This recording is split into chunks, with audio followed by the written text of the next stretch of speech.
In this tutorial, we're going to look at the Vlookup function. Just as the name implies, the Vlookup function is a function in Excel that aids you to look for a particular value horizontally and brings you the approximate or the actual value to the right, which is related to the value which you looked for.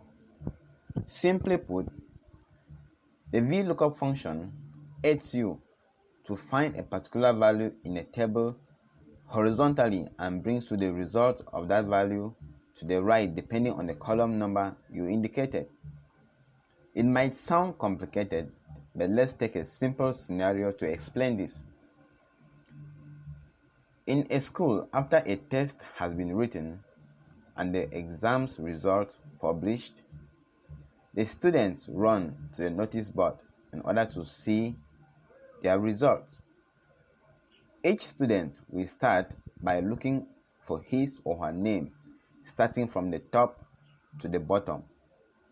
And after this student finds his or her name, he or she then moves to the right, to the next column, to see the result, if it is either a pass or a fail mark. This is exactly the way the Vlookup function works. Remember, the student moves to the right after finding his or her name to look or to find out if it is a pass or a fail mark. The student does not move to the left, and basically that's one limitation of the Vlookup function. However, this can be overcome or it can be solved using the index and match formula, which we are going to see in our next tutorial.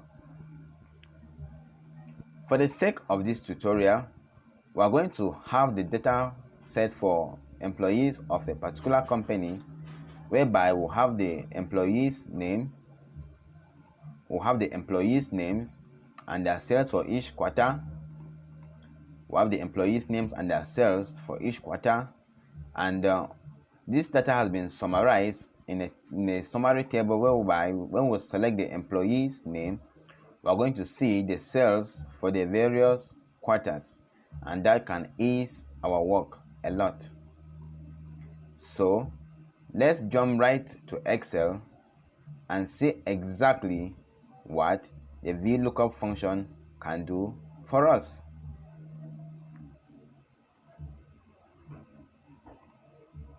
Here is our data set where we have the names of the various employees, and here is where we are going to do our summary. Here I created a drop-down list whereby we can select the names of the employees easily. Links to the description of this tutorial is a link that will aid you to watch a video on how to create a drop-down list like the one you see here. So we'll go to our quartile 1 and we'll say equal to Vlookup. Now the Vlookup function has 4 arguments. The first, we have the Vlookup value. The next, we have the table array. The next, we have the column index. And the next, we have the range lookup, whether it is an approximate match or an exact match. And in most of the cases, we'll always be looking for the exact match. So let's input the arguments now. The Vlookup value, we are looking for the name of this employee. So we'll click here, and we basically want to fix that because we want that for each of these quartiles, it should look for this particular name. And the easiest way of doing that is by clicking on F4 on our keyboard, the table array. Now our table array is going to be this table here. So it can be up to 500 employees, as many employees as you have. There won't be any problem. So we'll simply select on this table, and also because we intend tracking to the other quartiles, we also have to fix this. And the column index. The column index now is where we want the Vlookup function to get the data. Simply put, we say the Vlookup function should look for the employee's name and in this table, and move to the next column. This is column 1, 2, 3, 4, 5. So the VLOOKUP function counts. It takes precisely just the location or the cells or the range which you have specified to be the table array, and the first column is being taken as the first, actually the first column. Okay, so the first column is the first column in the column index. So for the sake of this tutorial, obviously we are going to be needing the second column for the first quartile, which is this here, because here we have the first, we have the second, third, fourth, and fifth. So we want the function to get us data from the first column. So we are going to put from the second column, so we are going to put 2 here. All right, and we want obviously the exact match, so we are going to use 0 for the exact match. We close that and we hit enter. Let's verify that by clicking for the first employee, that's Alice, and we check. So basically you see Alice, which is the first employee for the first quarter, had 2667.6 cells, and that's exactly what the function has given us. To proceed, I would like us to check some few basic functions here in Excel. We have the column function, and just as the name implies, the column function simply brings you the column number of the particular cell you have referenced, and it takes just one argument. So the column function simply brings you the column number of the particular cell you referenced. So for the sake of this tutorial, I would like us to reference from here the second column of this table, and we close that, we hit our enter. So you see it brings us 2, which therefore means it has counted this to be 1, 2. That's the second column. Okay, the second column in this Excel worksheet.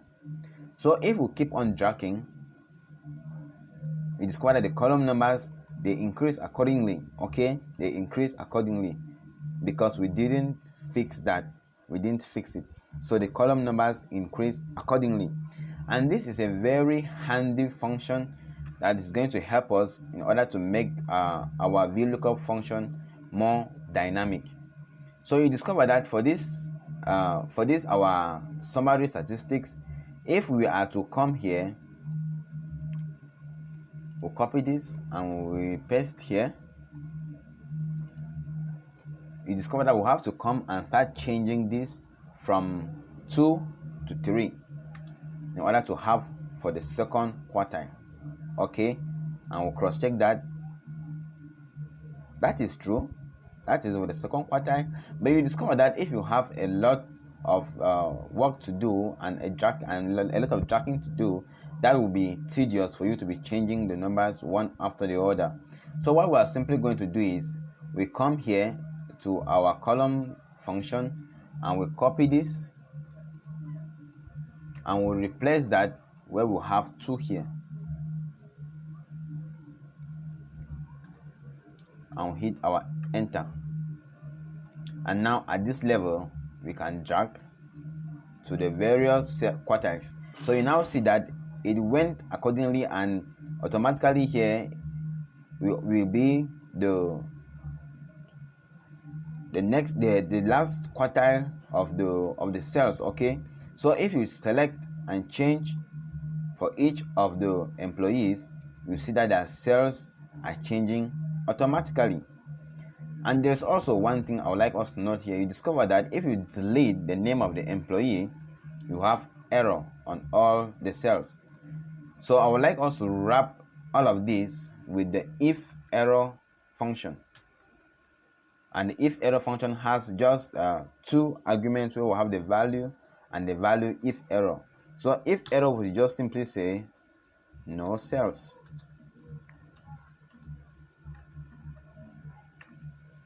And we drag that to all the other quartiles. So obviously no name has no cells. So for each employee, you can then click on this to see their cells for each quarter. That is exactly what the Vlookup function can do, and I hope you found this video tutorial interesting. In order not to miss our future video tutorials, make sure you subscribe and hit the notification button to receive all updates for our next tutorials.